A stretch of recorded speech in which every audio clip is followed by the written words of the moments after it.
Bien, ante todo, muy buenos días con todos los integrantes del tercer año de secundaria. Estamos continuando con el curso de literatura. En esta oportunidad tenemos el tema 2. El tema 2 que vamos a trabajar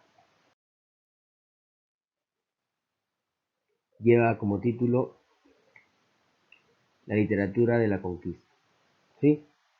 Como recuerdan, en la clase anterior hablamos un poco sobre literatura quechua, la literatura que existía por parte de los incas, hablamos de las características, y al día de hoy vamos a avanzar un poco más en el tiempo, en esta línea del tiempo de la literatura peruana, para hablar de la literatura de la conquista. Cabe recordar que la conquista, chicos, se inicia exactamente el 16 de noviembre de 1532. Ustedes seguramente por el curso de historia conocen pues de que en esta fecha lo que se hizo fue arrestar a Atahualpa en Cajamarca, ¿verdad? Entonces ese es el punto de partida o es la fecha con la que se inicia la literatura de la conquista, justamente por ser ese el momento en el que se da la conquista en el Perú. ¿Qué sucede? Lo siguiente, tenemos ahí dos flechas que al parecer están chocando y es justamente lo que sucedió con las culturas, ¿no? Llegaban los españoles con una forma de pensar, una forma de ver el mundo, con su propia cultura y esta chocaba pues con la cultura indígena que era totalmente distinta, con la cultura que tenían nuestros ancestros, que probablemente prodigaban los incas. Dice, en el primer momento la literatura peruana surge con un contenido y una esencia mestiza. Claro, al llegar y al chocar estos dos, se da una combinación y es por eso que en un primer momento la literatura peruana es mestiza. ¿Sí? Son datos que tenemos que recordar. Siguiendo, tenemos una expresión clásica de la conquista, que son las coplas. ¿Sí? Las coplas eran octosílabos burlones usados por los conquistadores. Dice, los usaban para hasta cierto punto rebelarse contra los abusos de los líderes de expediciones. ¿Qué quiere decir? Que probablemente esas personas que estaban ayudando pues a Diego de Almagro, a Pizarro, no estaban de acuerdo con ellos. Entonces, las coplas eran una manera de burlarse o de rebelarse contra ellos. Tenemos un ejemplo de copla y dice, Almagro pide la paz, los pizarros guerra, guerra, ellos morirán y otro mandará la tierra. ¿No? Se dan cuenta, es una copla en la que ellos dicen, los dos están peleando, están luchando y al final ellos van a morir y el que se va a quedar con esa tierra será otro. Es una forma de expresar su desacuerdo con lo que está sucediendo. Continuamos. Bien, tenemos otra expresión clásica dentro de la literatura de la conquista, que eran exactamente las crónicas, y se consideraba el primer género mestizo y reconoce las emociones del combate entre el conquistador y el indio. ¿Sí? Explicándolo de otra manera, las crónicas, chicos, tienen que ver con el escribir o el redactar todo aquello que sucede. ¿Sí? De repente yo digo, voy a elaborar una crónica sobre las Olimpiadas. ¿Qué quiere decir? Que voy a escribir todo lo que va sucediendo. Los acontecimientos, los hechos, algunos detalles. Esa era una crónica. Habían crónicas oficiales y no oficiales. Las crónicas oficiales eran aquellas pues que se encargaban de transmitir a la corona española o a los españoles todo lo concerniente a la conquista. Trataban de explicar qué era lo que estaba sucediendo, cómo se estaba avanzando, qué medidas estaban tomando, mientras que las no oficiales se encargaban pues de expresar las costumbres, las vivencias, lo que encontraban. Ellos iban avanzando probablemente, expandiendo su territorio, los españoles ya estando aquí en el Perú, y se encontraban con realidades distintas. Entonces las crónicas no oficiales se encargaban justamente de eso, se encargaban de poder manifestar todo lo que veían o todo lo que observaban, todo lo nuevo que era para ellos el observar pues vivencias indígenas. En el siguiente cuadro lo que vamos a observar es la clasificación de los cronistas. ¿Sí? Los cronistas, que acabamos de explicarlo en la diapositiva anterior, son aquellos que pues propiamente redactaban todo lo que estaba sucediendo o lo que observaban. Entonces ellos estaban divididos en tres grandes grupos. Estaban los españoles, que tenemos como máximo exponente a Pedro Cisa de León. Estaban los indígenas con Felipe Bomán Pomá Ayala y los mestizos. Cada uno seguramente con una manera muy distinta de redactar o de contar las crónicas. Sin embargo, pues todos ellos se caracterizaban por escribir o por redactar aquello que observaban, aquello que veían a su alrededor. De repente los españoles, pues tomando en cuenta más la parte de la conquista, viendo qué se está haciendo, cómo se está avanzando, los indígenas respetando mucho su cultura y dándonos a conocer eso, y los mestizos pues combinando ambas, ¿no? Tenemos aquí a los máximos exponentes por cada grupo.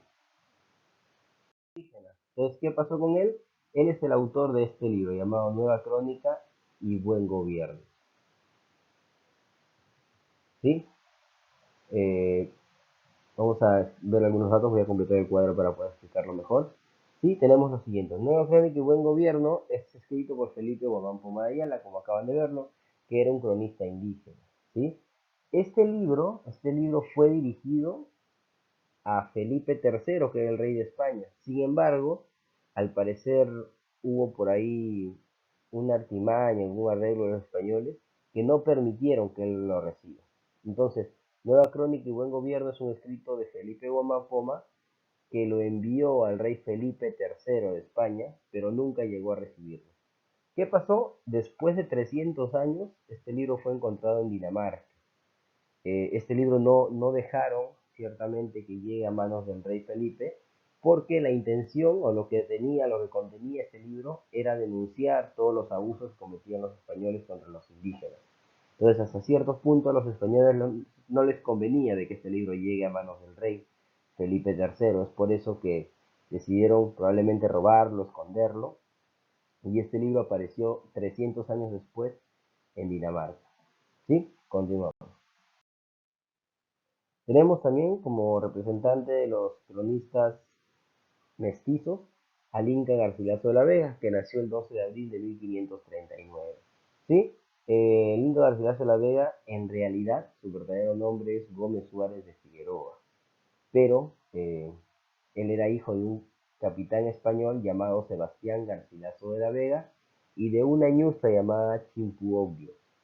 Es por eso que cuando tenía 20 años, él decide viajar a España pues a reclamar la herencia de su padre. Y es en ese momento, cuando tiene ya 20 años, que decide cambiarse el nombre para ir a reclamar la herencia y llamarse o hacerse llamar Inca Garcilaso de la Vega. Estando en España, eh, logró ingresar al ejército español en el año de 1564 y termina muriendo pues en Córdoba el 23 de abril de 1616. Es la información que tenemos aquí en la diapositiva. La obra más importante del Inca Garcilaso de la Vega es Comentarios Reales, que como dice aquí es un conjunto de relatos que narran el origen de los incas, sus leyes, su religión, su literatura, su arte, sus conquistas. ¿Sí? Es un libro entonces que nos narra, que nos da probablemente crónicas de todos estos detalles, de cómo vivían los incas, qué costumbres tenían, ¿sí? Lo interesante también es que él lo narra todo esto, a pesar de ser historia inca, indígena, lo narra con un lenguaje muy culto y refinado. Tenemos en este cuadrito la división de cómo se publicó este libro, Los Comentarios Reales de los Incas, que en realidad se publicó en dos partes. ¿Sí? En la primera parte dice, se llamó propiamente así, Comentarios Reales de los Incas, mientras que en la segunda tuvo un nombre distinto, se llamaba Historia General del Perú. La primera parte, pues, estaba constituida por 9 libros, y en la segunda parte, es decir, en Historia General del Perú, estuvo constituida por 8 libros. La primera parte de los Comentarios Reales de los Incas se publicó en Lisboa en 1606 y la segunda parte en Córdoba en 1917. En la primera se narra el origen del imperio incaico, la literatura, la sociedad y el arte, mientras que en la segunda se narran las relaciones en torno a la invasión española. ¿Sí? Esta primera parte pues exalta el sistema incaico, mientras que la segunda justifica la conquista española con el mero hábito de servir a la corona y esperar su reconocimiento y aceptación. ¿Qué quiere decir? Que en la primera parte, al parecer, Inca Garcilaso de la Vega pues exalta lo incaico, se encarga de dar las costumbres, darlas a conocer, la literatura, la forma como se vivía en Mindanao y en la etapa indígena, mientras que la segunda toca o toma un tema más denunciador, podríamos decirlo, porque habla o intenta justificar de que España simplemente estaba pues tras los pasos o obedeciendo, tratando de agradar a los reyes, a la corona española. ¿Sí? Chicos, este fue el resumen de la literatura de la conquista. Debemos recordar que esta literatura pues tiene como punto de partida eh, el apresamiento de Atahualpa el 16 de noviembre de 1532. Es un dato muy importante porque es la fecha exacta con la que hemos decidido delimitar la literatura de la conquista. Tenemos que recordar también de que existen pues tres tipos de cronistas dentro de la clasificación. El primero es aquel meramente español, tenemos el indígena y también los mestizos, ¿sí? Hemos el día de hoy aprendido un poquito más acerca de dos, exactamente, de los indígenas, con Nueva Crónica y Buen Gobierno, de Felipe Guamán Pomada Ayala, y el de los mestizos, como fue el caso del Inca Garcilaso de la Vega, que como ya saben no se llamaba así, sino que optó por tener este nombre para poder pues ir a reclamar la herencia de su padre. A lo largo de este curso, el curso de literatura durante este año escolar 2020, vamos a trabajar todo lo que es literatura peruana. Así que vamos a seguir esta línea del tiempo hasta llegar a la actualidad. Hemos trabajado la clase anterior la literatura quechua, hemos conocido lo yantay, hemos conocido las características que tenía. Ahora estamos ya con la llegada de los españoles y la conquista y luego vamos a proseguir por esta línea.